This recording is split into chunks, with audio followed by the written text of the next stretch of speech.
Hi and welcome to this clip going through alcohol's elimination reactions. It's the second level question in two level questions I've done on alcohols. This particular one is to do with elimination reactions. So like any level question, it requires a little bit of thought, so it's always worth planning a little bit about what you're going to do first of all. Don't forget these are 6-mark questions and the mark ratio is 1.3 minutes to 1 mark. So that gives you about 8 minutes in total, which allows a couple of minutes to have a think about what you're going to put down.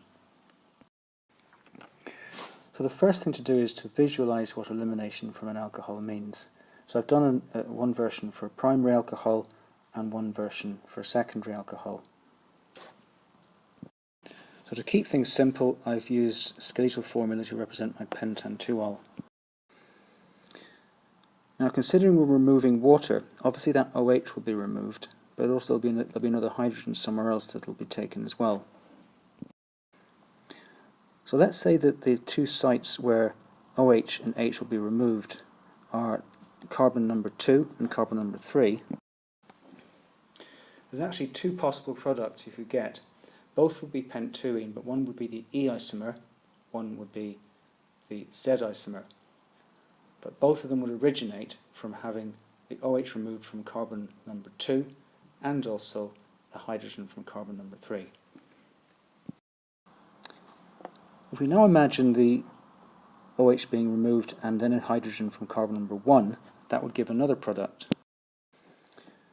which would be called pent-1-ene.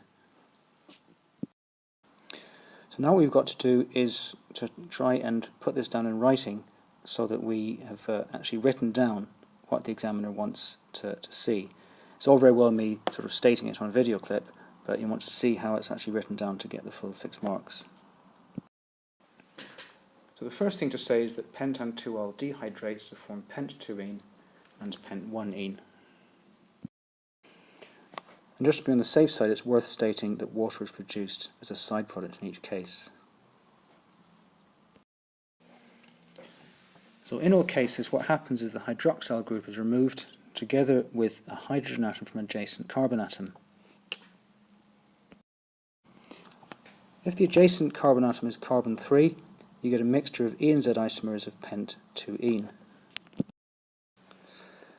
And if the adjacent carbon atom is carbon number 1, you get a structural isomer called pent-1-ene, which does not exhibit geometric isomerism.